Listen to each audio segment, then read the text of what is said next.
Hello दोस्तों, गौरव जी इसमें आपका स्वागत है। और आज से मैं एक नई सीरीज लेकर आया हूं, वो है यानी भारतीय अर्थव्यवस्था पे। तो आइए हम समझते हैं कि भारतीय अर्थव्यवस्था क्या है। यानी इस क्लास में हम देखेंगे इकोनॉमी के बारे में। तो इकोनॉमी का मतलब क्या होता है? इकोनॉमी का मतलब होता है अर्थव्यवस्था।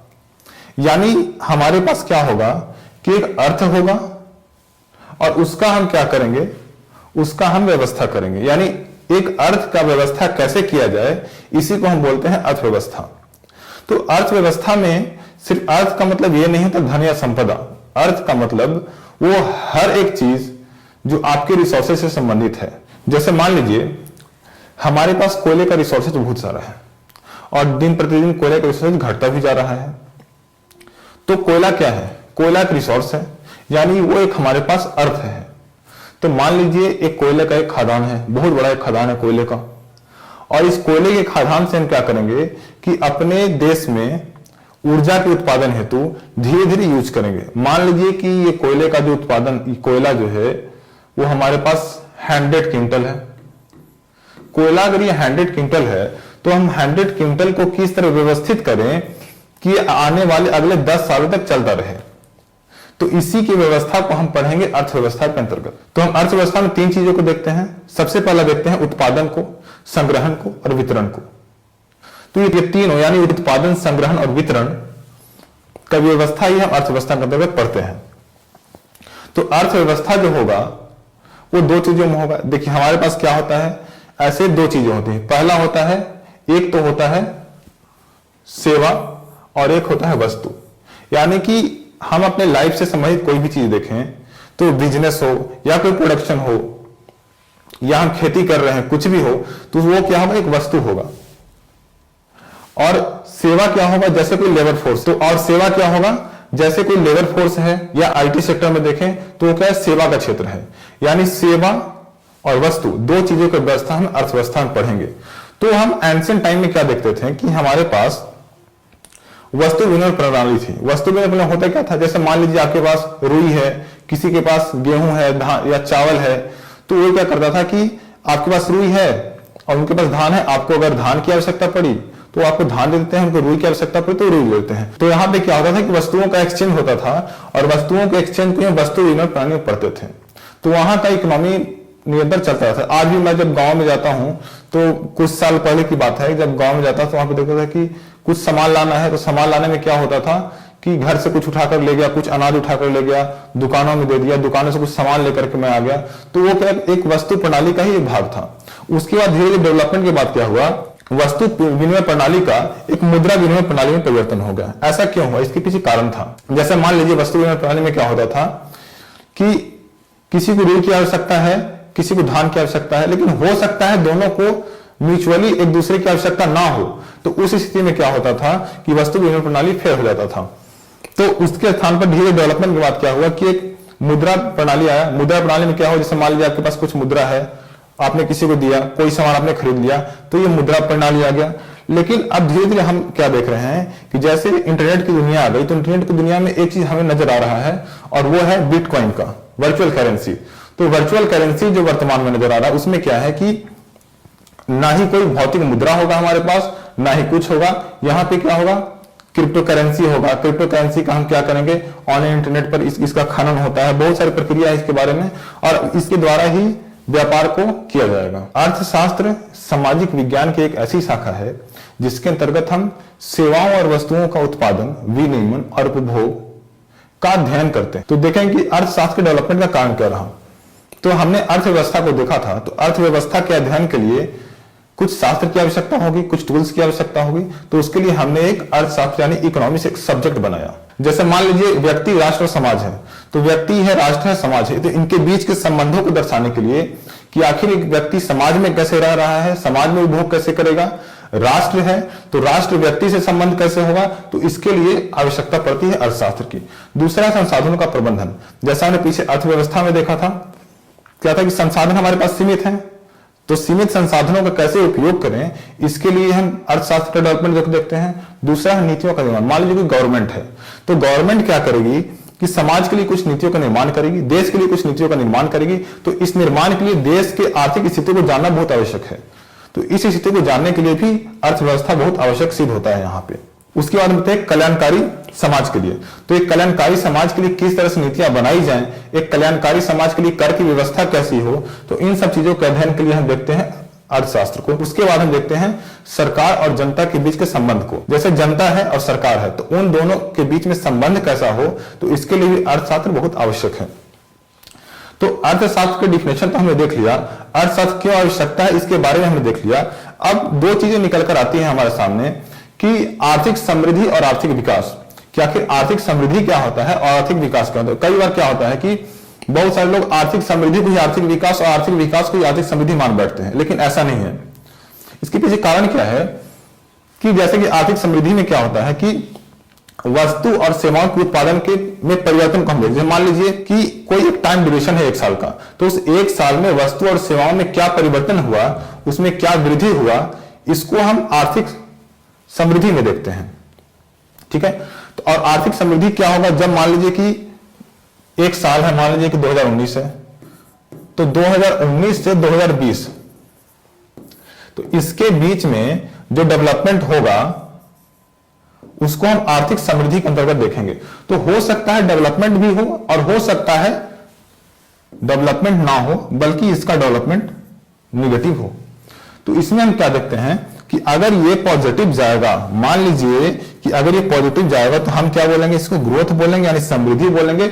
अगर ये निगेटिव जाएगा तो इसको क्या बोलेंगे, अवमंदन यानी डी ग्रोथ बोलेंगे। यानी 1 साल के अंतर्गत हम अवमंदन की अवस्था या डी ग्रोथ की अवस्था में चले गए। आर्थिक समृद्धि क्या है कि निजी नीति को मेन टारगेट करता है कि आखिर इसमें क्या करें, सिर्फ प्रॉफिट कमाने के लिए देखा जाता है। दूसरी हम देखते हैं अब इसके विपरीत हम एक चीज और देखते हैं कि आर्थिक विकास क्या है। जैसे हमने आर्थिक समृद्धि देख लिया, अब देखते हैं आर्थिक विकास क्या है। तो आर्थिक विकास में हम क्या देखें कि आर्थिक समृद्धि तो है ही, इसमें साथ में मानव विकास को भी ऐड किया गया है। तो आर्थिक समृद्धि के साथ में जब हम मानव विकास को ऐड कर लेते हैं, यानी मान लीजिए कि 1 साल में कितना ग्रोथ हुआ और उस ग्रोथ के साथ में देखेंगे कि साथ में मानव का क्या विकास हुआ। मान लीजिए सरकार ने कोई योजना लाई जैसे मनरेगा, तो मनरेगा में हम देखेंगे कि वृद्धि तो हुआ, संसाधनों की वृद्धि हुआ, लेकिन संसाधनों की वृद्धि के साथ साथ मानव विकास में कितना वृद्धि हुआ, कितना डेवलपमेंट हुआ, तो हम इसको आर्थिक विकास के अंतर्गत रखते हैं। और ये हमेशा पॉजिटिव होगा। क्यों पॉजिटिव हुआ, इसमें मानव विकास शामिल है। तो विकास कभी भी निगेटिव नहीं हो सकता। और हमेशा एक चीज ध्यान दीजिएगा कि आर्थिक समृद्धि में क्या करता है, निजी नीति को टारगेट करता है, और आर्थिक विकास जो है हमेशा सरकारी नीति को टारगेट करता है। पढ़ने की सुविधा से देखिए या फिर अर्थव्यवस्था की अपने एक स्ट्रक्चर की सुविधा से देखिए, तो हम इसको 3 कैटेगरी में बांटते हैं। वो क्या है, वो है मैक्रो, माइक्रो और मेसो, समष्टि, व्यष्टि और मध्यवर्ती। सबसे पहले हम देखेंगे माइक्रो के बारे में। माइक्रो का मतलब होता है व्यष्टि। तो व्यष्टि का मतलब क्या होता है, व्यष्टि का मतलब होता है कि व्यक्तिगत, यानी एक यूनिट के बारे में जब हम पढ़ते हैं तो उसको व्यष्टि के रूप में लेते हैं। जैसे मान लीजिए कि हम अर्थव्यवस्था पढ़ रहे हैं, तो अर्थव्यवस्था में जब हम किसी इकाई के बारे में पढ़ते हैं, जब हम एक सिंगल उपभोक्ता के बारे में पढ़ते हैं, जब हम सिंगल विक्रेता के बारे में पढ़ते हैं या कोई सिंगल कंपनी के बारे में पढ़ते हैं, जैसा कि वो कोई यूनिट हो, तो उसको हम क्या करते हैं कि उसको हम माइक्रो यानी व्यष्टि के रूप में लेते हैं। मान लीजिए इंडिया है, अब इंडिया में क्या होगा, कोई एक व्यक्ति होगा। अगर उस व्यक्ति को मैं विक्रेता मान लूं, तो व्यक्ति का जो अध्ययन होगा, इस विक्रेता का जो अध्ययन होगा, उसको माइक्रो स्टडी के रूप में लेंगे। जैसे व्यक्तिगत आय, तो किसी व्यक्ति की आय क्या होगा, वो हो जाएगा माइक्रो इकोनॉमिक्स के अंतर्गत देखेंगे हम। लेकिन मान लीजिए ये इंडिया है और इंडिया के ओवरऑल पूरे जनता के व्यक्तिगत आय को देखेंगे, तो क्या हो जाएगा, वो एक राष्ट्रीय आय के रूप में काउंट होगा। तो अब हम यहां पे एक चीज देखिए कि किसी व्यक्ति की आय क्या हो जाएगा, माइक्रो में हो जाएगा, और राष्ट्रीय आय क्या हो जाएगा, मैक्रो में हो जाएगा। यानी जब हम अर्थव्यवस्था को एक समग्र रूप में देखते हैं, तो समग्र रूप में हम क्या देखते हैं, वो मैक्रो के रूप में देखते हैं, यानी एक समष्टि अर्थशास्त्र के रूप में देखते हैं। तो व्यष्टि में हम किसी इकाई के बारे में बात करते हैं, जैसे इकाई, उपभोक्ता, विक्रेता और कोई छोटी सी कंपनी या बड़ी सी कंपनी, कोई सिंगल यूनिट होना चाहिए ऐसा। लेकिन इसके विपरीत हम मैक्रो में क्या देखते हैं, मैक्रो का मतलब समष्टि, समष्टि का मतलब समग्र में। तो समग्र में हम क्या देखेंगे, समग्र में देखकर राष्ट्रीय आय को देखेंगे। उसके बाद महंगाई को देखेंगे। महंगाई क्या कभी हम किसी एक यूनिट के लिए महंगाई देखते हैं, नहीं, महंगाई हम ओवरऑल महंगाई की बात करते हैं, जैसे कि सीपीआई, डब्ल्यूपीआई। तो सीपीआई, डब्ल्यूपीआई सब किस में देखेंगे, ये सब देखेंगे मैक्रो इकोनॉमिक्स में। उसके बाद रोजगार की बात करेंगे, रोजगार की बात भी किसमें करेंगे, मैक्रो इकोनॉमिक्स में। करीबी विदेशी व्यापार, आर्थिक वृद्धि। तो आर्थिक वृद्धि हम किसी सिंगल की बात नहीं करेंगे, आर्थिक वृद्धि हम करेंगे देश की बात करेंगे। तो हमने क्या देखा, माइक्रो देखा, मैक्रो देखा। तो हमने क्या देखा, माइक्रो और मैक्रो के बारे में देखा। परंपरागत रूप से हम माइक्रो और मैक्रो के रूप में पढ़ते आ रहे थे, लेकिन अब एक और चीज नए सामने निकल कर, मेजर इकोनॉमिक्स। मेजर इकोनॉमी, ये मेजर इकोनॉमी है क्या?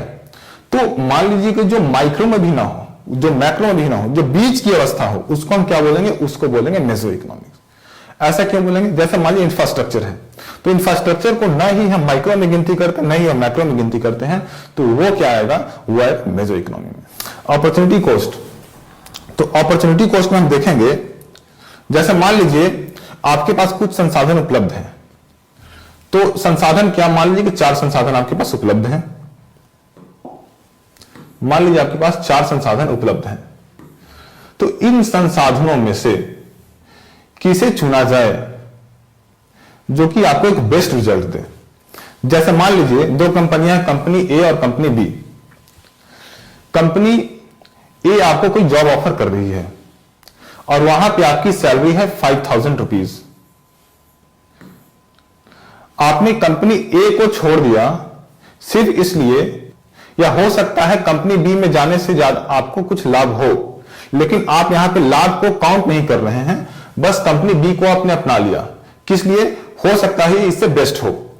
तो जब हम चयन की प्रक्रिया में किसी बेस्ट को चुनते हैं किसी दूसरे को छोड़ करके, तो इसी हम अपॉर्चुनिटी कॉस्ट बोलते हैं। जैसे मान लीजिए कि जब आप कंपनी बी को ज्वाइन करेंगे तो आपका अपॉर्चुनिटी कॉस्ट 5,000 होगा। वैसे ही सरकार करती है। जैसे मान लीजिए सरकार ने बजट पेश किया, बजट में क्या होता है कि स्वास्थ्य पे होता है, शिक्षा पे होता है, इंफ्रास्ट्रक्चर पे होता है। तो सरकार देखती है कि आखिर किस में मुझे ज्यादा इन्वेस्ट करना चाहिए, आखिर किस क्षेत्र में मुझे ऐसा निवेश करना चाहिए जिससे कि प्रतिफल ज्यादा मिले। तो इसी को हम क्या बोलते हैं, अपॉर्चुनिटी कॉस्ट। सरकार भी अपना कार्य अपॉर्चुनिटी कॉस्ट के आधार पर ही करती है। इसके बाद हम देखेंगे विचारधारा के आधार पर भी इकोनॉमी को कई प्रकार में बांटा गया है, लेकिन मुख्य 3 प्रकार हैं जिसे हम यहां पे देखेंगे। वो है सोशलिस्ट, कैपिटलिस्ट और मिक्स्ड इकोनॉमी। तो हम देखें कि आखिर सोशलिस्ट इकोनॉमी क्या है, कैपिटलिस्ट इकोनॉमी क्या है और मिक्स्ड इकोनॉमी क्या है। तो सोशलिस्ट, जैसा कि आप यहां पे फिगर देख रहे होंगे कि यहां पे कोई गवर्नमेंट है, कोई कंट्रोलिंग पावर है। यहां पे कोई क्या है, यहां पे कोई कंट्रोलिंग पावर है। अब ये कंट्रोलिंग पावर क्या कर रहा है, पूरे इकोनॉमी को कंट्रोल कर रहा है, यानी पूरे इकोनॉमी को ये कमांड कर रहा है। तो इसे बोलते हैं सोशलिस्ट इकोनॉमी। सोशलिस्ट का मतलब ही होता है समाजवादी अर्थशास्त्र। समाजवादी का मतलब होता है कि धन का संकेंद्रण समाज के बीच होना चाहिए, ना कि किसी व्यक्ति के बीच। अर्थात जो भी होगा यहां पे कमांडिंग पावर होगा, वो पूरे के पूरे इकोनॉमी को कमांड करेगा। इसे हम बोलते हैं सोशलिस्ट इकोनॉमी। उसके बाद देखते हैं हम कैपिटलिस्ट। कैपिटलिस्ट में क्या होता है, कैपिटलिस्ट में होता है कि जैसे कोई इकोनॉमी है, उसे हमने पूरे मार्केट को फ्री छोड़ दिया है। फ्री छोड़ दिया इन द सेंस कि कोई कंज्यूमर है या कोई प्रोड्यूसर है, क्रेता है, विक्रेता है, तो ये दोनों मिलकर क्या करेंगे, किसी कीमत का निर्धारण करेंगे। सप्लाई और डिमांड होगा। यहां पे गवर्नमेंट का रोल बहुत कम हो जाता है। इसके संदर्भ में एक विचारक एडम स्मिथ को हम देखेंगे। एडम स्मिथ ने बोला था कि बाजार को खुला छोड़ दो, यानी खुले बाजार की नीति अपनाओ। ऐसा उन्होंने इसलिए कहा था क्योंकि क्रेता और विक्रेता दोनों ही मिलकर मूल्य का निर्धारण करेंगे और बाजार पूरा का पूरा खुला रहेगा। यहाँ पे गवर्नमेंट का कंट्रोल बहुत ही कम हो जाएगा। जैसे कि कैपिटलिस्ट इकोनॉमी का उत्पन्न जो है अमेरिका और ब्रिटेन से हुआ, और सोशलिस्ट इकोनॉमी का उत्पन्न जो है वो जैसे कि रूस हो गया। इसकी उत्पत्ति जो है वो कहां से हुआ, और रशिया से हुआ। तो हमने क्या देखा, कैपिटलिस्ट में क्या, गवर्नमेंट का कंट्रोल कम हो जाएगा। यहाँ पे लोग जो क्रेता होंगे और जो विक्रेता होंगे वही मार्केट का निर्धारण करेंगे कि डिमांड सप्लाई पे ही क्या होगा, मार्केट का निर्धारण होगा। यहां पे क्या होगा, यहां पे कमांडिंग पावर होगा सोशलिस्ट में, यानी कि कुछ कमांडिंग पावर ही क्या करेगा, पूरी इकोनॉमी को रोल करेगा, किसी प्राइस का निर्धारण कर देगा। अब हम देखते हैं मिक्स्ड इकोनॉमी के बारे में कि मिक्स्ड इकोनॉमी क्या होता है। जैसे कैपिटलिस्ट इकोनॉमी में क्या था, प्रॉपर्टी प्राइवेट लोगों के पास थी। उसके बाद क्या था कि सप्लाई और डिमांड से प्राइस का निर्धारण हो रहा था। जैसे मान लीजिए किसी को प्रॉफिट कमाना है, उसने कोई इंडस्ट्री डाल रखी है, तो वहां पे क्या होगा, वहां पे मार्केट इकोनॉमी रोल करेगा। उसके बाद कमांड इकोनॉमी में क्या था कि कोई गवर्नमेंट होगा और गवर्नमेंट ही सब सारी चीजों को निर्धारित करता है अब इसमें क्या होता है, मेनली सोशल वेलफेयर का प्रोग्राम चला जाता है।